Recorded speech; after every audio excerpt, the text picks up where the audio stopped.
एक यहूदी अपने दूसरे साथी यहूदी से कहा, भाई आज रास्ते पे पत्थर पड़ा हुआ है। तो एक यहूदी अपने दूसरे साथी से कहने लगा कि शायद इस रास्ते से किसी मुसलमान का गुजर नहीं होगा, किसी मुसलमान भाई का गुजर नहीं हुआ होगा। अगर किसी मुसलमान का इस रास्ते से गुजर होता तो ये पत्थर नजर ना आता। अल्लाह, मेरी ये पहचान थी कि इंसान जब मुसलमान रास्ते से गुजरता था तो अगर रास्ते पे कांटा पड़ा था तो मुसलमान फौरन उस कांटे को हटा देता था, कहीं कोई भाई हमारा निकले किसी की चुभ ना जाए।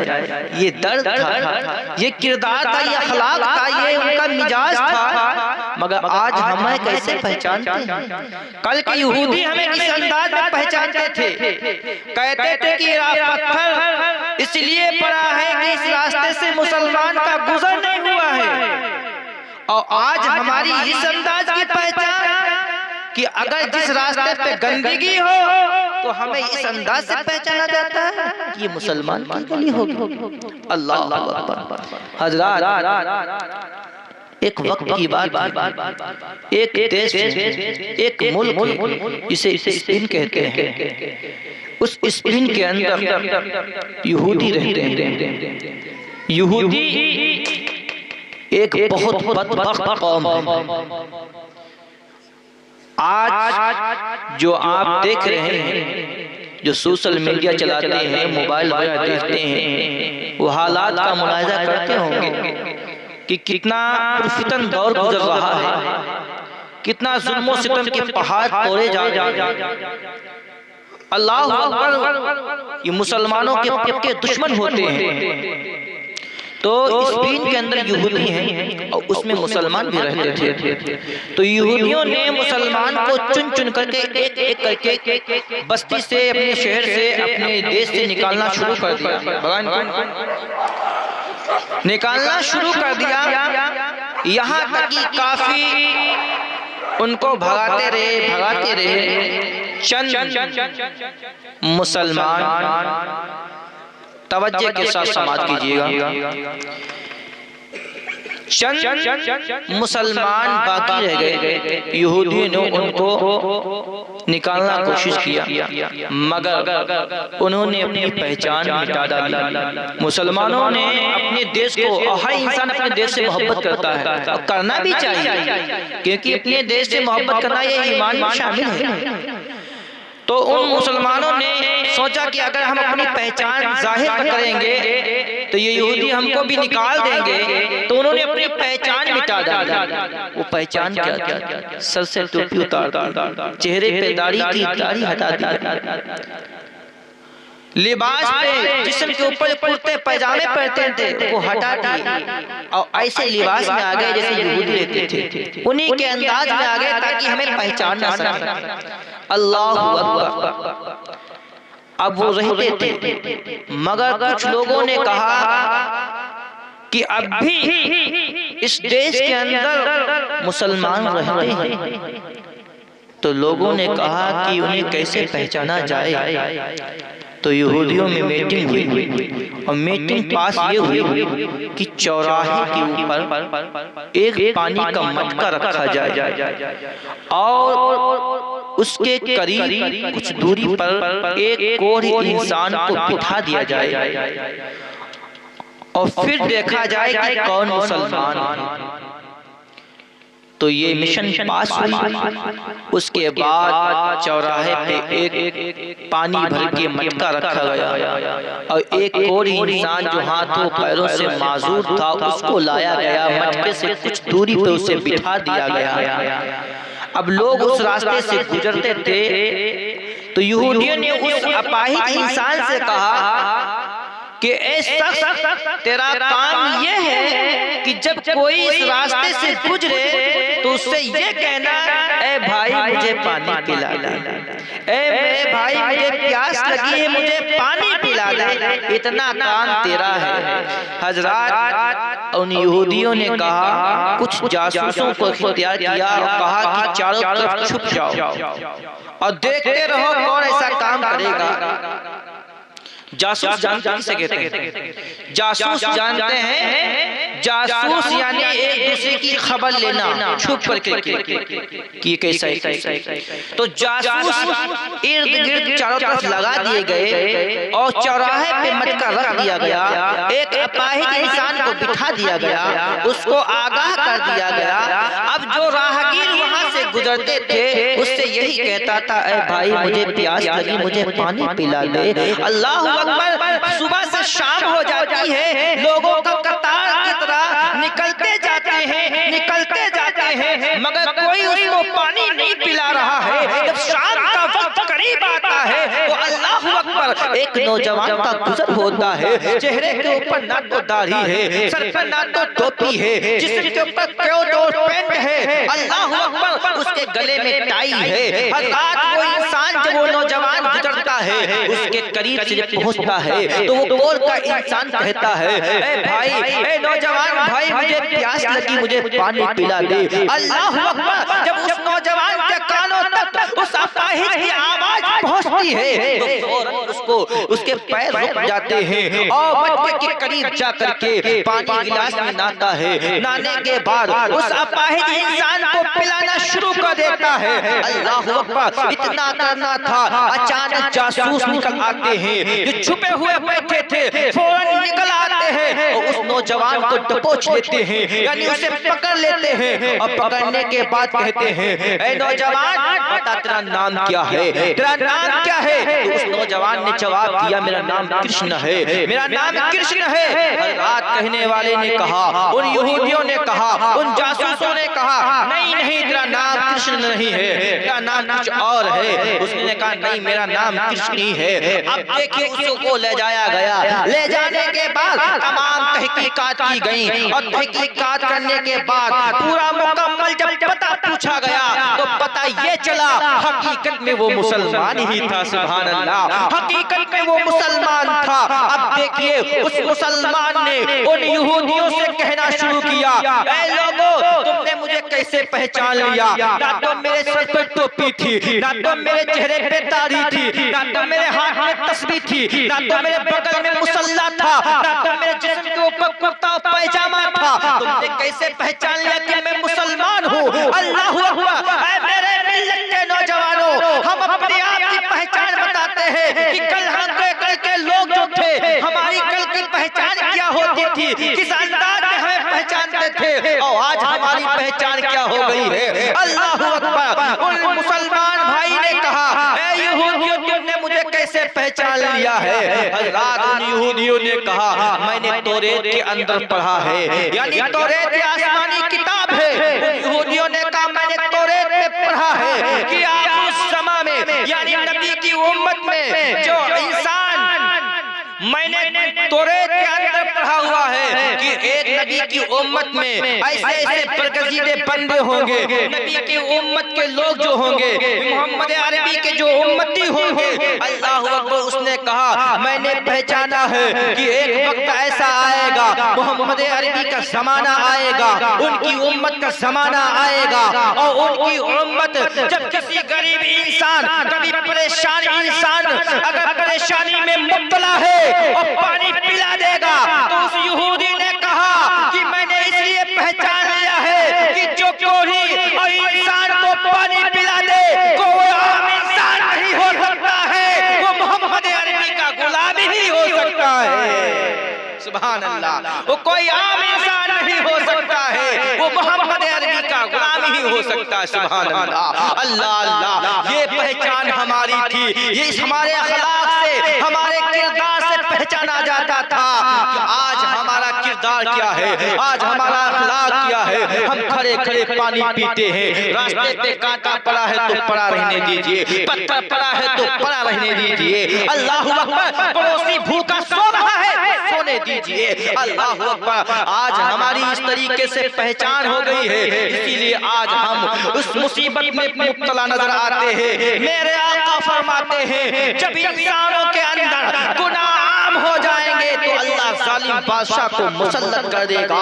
ऐ मेरे मिल्लत के नौजवानों, वही बगदाद की सरजमीन है, वही बगदाद की सरजमीन है जहां आज गौसे आजम आराम फरमाए, सुभान अल्लाह, जिनकी आज ये 11वीं शरीफ मनाई जा रही है, जिनका ये जिक्र मुनक्कद किया गया है। हज़रात, बगदाद की सरजमीन के ऊपर अल्लाहु अकबर, जब इन तातारियों ने अपना हुक्मनामा जारी किया, तातारियों ने कसम खा ली थी कि बगदाद से एक एक मुसलमान को हम कत्ल कर देंगे, एक एक मुसलमान को नस्ली हस्ती से मिटा देंगे। अल्लाहु अकबर, उसने कसम खाई थी कि मुसलमानों के सर को कलम करके एक इतनी बड़ी मीनार तैयार करेंगे और उस ऊपरी वाली खोपड़ी पर बैठ करके हम शराब पिएंगे। उन तातारियों ने, हिलाकू खां ने कसम खाई थी। अल्लाहु अकबर, जब तातारी कौम ने, हिलाकू खां ने अपनी कौम को यानी अपने उन जालिमों को हुक्म दिया, 22,000 का लश्कर भेजा और कहा जाओ बगदाद में जितने मुसलमान हो को सबको कत्ल कर। अल्लाहु अकबर, जब हिलाकू खां की फौज आती है बगदाद की सरजमीन पर तो वहां के मुसलमानों ने क्या देखा कि जालिम आ रहे हैं हमको मारने के लिए, तो फौरन जाकर के वो मुसलमान है कि अल्लाह के वली की बारगाह में गए। आज भी है, आज दुनिया पे बरकरार है हम आप, ये अल्लाह वालों का सत्ता है। आबादी जिस बस्ती में अल्लाह का कोई वली ना हो, कोई नेक बंदा ना हो, वो बस्ती बर्बाद हो जाएगी, वीरान हो जाएगी। ऐसी कोई बस्ती नहीं है जहां अल्लाह का नेक कोई बंदा ना, मगर वो हमारी निगाहें, हमारे अंदर वो निगाहें ताकत नहीं जिसे हम पहचान सकते। हजरात देखिए, बगदाद की सरजमीन पर एक अल्लाह वाले हैं जिनका नाम हजरत जाम रहमतुल्लाह अलैह, का नाम है हजरत जाम रहमतुल्लाह ताला अलैह। ये एक अल्लाह की बरगज़ीदा बंदा, इनकी बारगाह में मुसलमान हाजिर हुए और कहने लगे, हुजूर अल्लाह की बारगाह में दुआ करो, जालिम लोग मुझे कत्ल करने के लिए आ रहे हैं। तो आपके पास में एक कटोरा था, क्या था? एक कटोरा था और उस कटोरे को आपने पलट दिया, दुआ किया और पलट दिया। उन तातारी कौमों से बगदाद की सरजमीन गायब हो गई, उनको नजर ना आया। उसके बाद वो लोग चले गए। हिलाकू खां ने पूछा, क्या मुसलमानों को कत्ल कर दिया? तो उनकी यानी जो कौम के लोग थे उन्होंने कहा नहीं, हम बड़ी कोशिशें करें मगर बगदाद मुझे नजर ही नहीं आया, बगदाद मुझे नजर ही नहीं आया। तो उन्होंने कहा कि यहाँ से नजर डालते हैं तो बगदाद की मीनारें नजर आती हैं। नारे तकबीर, नारे रिसालत, उलमाए अहले सुन्नत, उलमाए अहले सुन्नत, मसलके आला हजरत, फैज़ाने आला हजरत। देखिए मिंबरे नूर पर अज़ीम आलिम नबील फाज़िल जलील हज़रत अल्लामा मौलाना नियामत अली साहब क़िबला दामत बरक़ातुहुल क़ुद्सिया जो पूरन सरज़मीन से चल कर के आपके तैयारी में हाजिर हुए। इंशाअल्लाह मेरे बाद एक अज़ीम और एक मुदल्लल बहुत अच्छा बयान समाअत फरमाएंगे। तो हज़रात मैं आज ये कर रहा था, हिलाकू खां ने पूछा क्या मुसलमानों को कत्ल हो गया? तो कहा मैंने काफी कोशिशें की, नजर डाली मगर बगदाद मुझे नजर नहीं आया। तो हिलाकू खां ने कहा यहाँ से मीनारें नजर आती हैं, तुम्हें बगदाद नजर ना आया। फिर कुछ दिन अरसा गुजरने के बाद हिलाकू खां ने फिर अपनी फौज को भेजा। भेजने के बाद कहा जाओ मुसलमानों को कत्ल कर दो जाकर के। अल्लाह अकबर, हिलाकू खां की फौज जाती है। मुसलमानों ने जब देखा कि हिलाकू खां की फौज आ रही है तो फौरन वो मुसलमान जाते हैं अल्लाह के वली की बारगाह में, हजरत जाम की बारगाह में जाते हैं और कहते हैं हुजूर अल्लाह की बारगाह में दुआ कर दीजिए ताकि इस जालिम से हमें नजात मिल जाए। अल्लाह अकबर, अल्लाह का नेक बंदा हजरत जाम रहमतुल्लाह ताला अलैह रब की बारगाह में हाथ उठा देते हैं और दुआ करते हैं और कटोरे को फिर पलट लेते हैं। उनकी उनकी निगाहों से बगदाद गायब हो जाता है। बहुत कोशिश करते हैं, बगदाद नजर नहीं आता, वो फिर वापस जाते हैं। हिलाकू खां पूछता है, फिर कहते हैं कि मैंने बहुत कोशिश किया मगर बगदाद नजर ना आया। हिलाकू खां कहता मुझे यहाँ से नजर आता, तुम्हें वहां तक जाते हो नजर नहीं आता। अब हिलाकू खां खुद पहुंचता है और काफी तादाद के साथ में अपनी फौज को लेकर के बगदाद पे यानी हावी होता है, बगदाद के ऊपर हमलावर होता है। अल्लाह अकबर। अब बगदाद के मुसलमान फिर जाते हैं हजरत जाम की बारगाह में और कहते हैं कि हुजूर दुआ कीजिए, अब आइए हिलाकू खां खुद आ रहा है, अब तो हम बचेंगे नहीं, हुजूर दुआ कीजिए ताकि उससे नजात मिल सके। अल्लाह अकबर। इतना कहना था, वो कटोरा अपना पलटना ही चाहते थे, इतने में गैब से आवाज आती है, ऐ मेरे नेक बंदे जाम, अब तुमको कटोरा पलटने की जरूरत नहीं है, अब तुमको दुआ करने की जरूरत नहीं है, बल्कि अब तुमको भी इनके साथ जामे शहादत नोश करने का वक्त आ गया है, अब तुमको भी इनके साथ जामे शहादत नोश करना होगा। अल्लाह अकबर। ऐ मेरे मिल्लत के नौजवानों, इस वाक़ये से क्या दर्स हमें मिलता है कि इंसान को जब अल्लाह तबारक व तआला ने 3 मरतबा छूट दी थी और वो मुसलमान ऐसे मुसलमान थे कि अल्लाह अकबर जाते थे, जब गुनाह पे गुनाह करते थे अल्लाह का अजाब नाजिल होता था, अल्लाह का अजाब नाजिल हुआ तो वो जालिम वो इंसान मुसलमान जाकर के अल्लाह के नेक बंदे की बारगाह में जाते माफी कर मांगते हैं और तौबा करते हैं सच्चे दिल से, कहते हैं रब्बे काबा मुझे माफ फरमा। तमाम गुनाहों से तौबा करने के बाद कुछ दिन गुजरते हैं, फिर वही गुनाह करना शुरू कर देते हैं। अल्लाह अकबर। फिर अज़ाब मुसल्लत होता है, फिर जाते हैं, फिर तौबा कर लेते हैं, फिर अल्लाह तबारक व तआला ने माफी का परवाना अता कर देता है। यहाँ तक कि 3 मरतबा ऐसा होता है, 3 मरतबा अल्लाह तबारक व तआला उन्हें माफी का परवाना देता जा रहा है, मगर जब गुनाह पे गुनाह करते जाते हैं और तौबा करते फिर गुनाह करते हैं तो अल्लाह का कहर नाज़िल होता है और उनका ऐसा अज़ाब मुसल्लत होता है कि हिलाकू खां बगदाद के मुसलमानों का ऐसा कत्ले आम करता है कि सारे मुसलमानों को आम तरीके से कत्ल करता है और वो अपनी कसम को पूरी करता है। मुसलमानों के सरों को कलम करके एक मीनार तैयार करता है और ऊपरी वाली खोपड़ी पे बैठ कर शराब पीता है। ऐ मेरे मिल्लत के नौजवानों, ये वाकया इसलिए सरजद हुआ कि मुसलमान गुनाह पे गुनाह करता जा रहा था और फिर तौबा करता फिर गुनाह करता था।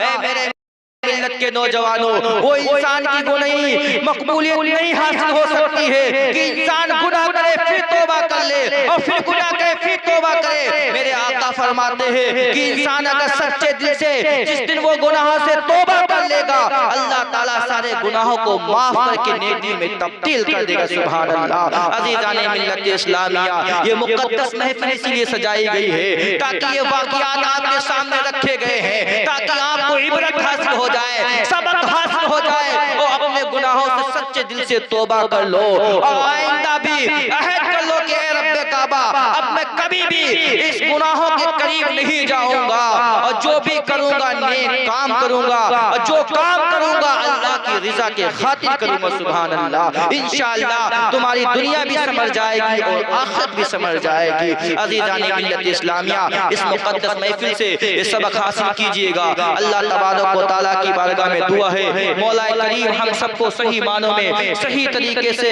यानी आका अलैहिस्सलाम के बताए हुए तरीके पे अमल करने की तौफीक अता फरमाए और बुजुर्गों के नक्शे कदम पर चलने की तौफीक अता फरमाए। हमेशा के लिए रहना नहीं, इस दारे फानी पे कुछ अच्छे काम कर लो प्यारे 4 दिन की जिंदगानी में जो जीते हो इस दुनिया पे तो कुछ अच्छे काम कर जाओ, खुदा तौफीक दे तो खिदमत इस्लाम कर जाओ। और कहने वाले ने कहा मचल के बोले सुभान अल्लाह। कोई गुल बाकी रहेगा ना चमन रह जाएगा,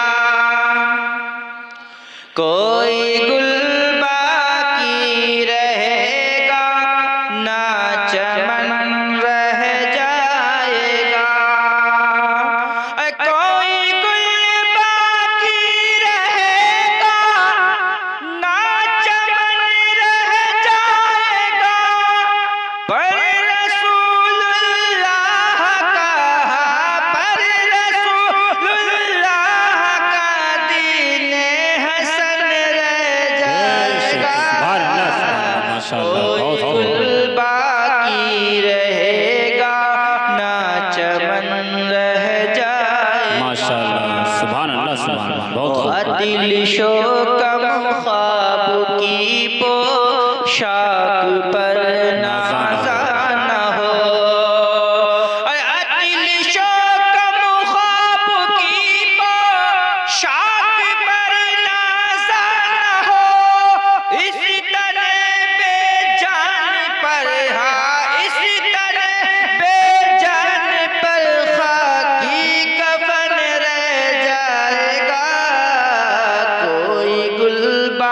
बाकी रहेगा, ना चमन रह जाएगा।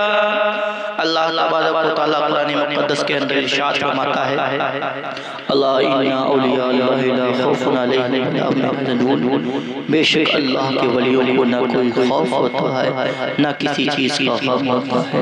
ऐ मेरे मिल्लत के नौजवानों, हम सबको इस आयत मुक़द्दसा पर अमल करें। अल्लाह तबारक व तआला की बारगाह में दुआ करता हूँ, मौला करीम जो कुछ मैंने बयान किया और जो कुछ हम सब ने समाअत किया, हमारे सुनाने में और इन सब के समाअत करने में कोई भी लग़ज़ ख़ता हो, मौला अपनी रहीमी करीमी से माफ़ फरमाए। सही सही अल्फाज़ों पर अमल करने की तौफ़ीक़ अता फरमाए। पहले मुझको अमल करने की तौफ़ीक़ अता फरमाए, उसके बाद तमाम हाज़रीन को इन बातों पर अमल करने की तौफ़ीक़ अता फरमाए। व मा अलैना इल्लल बलाग। अस्सलामु अलैकुम व रहमतुल्लाहि व बरकातुहू।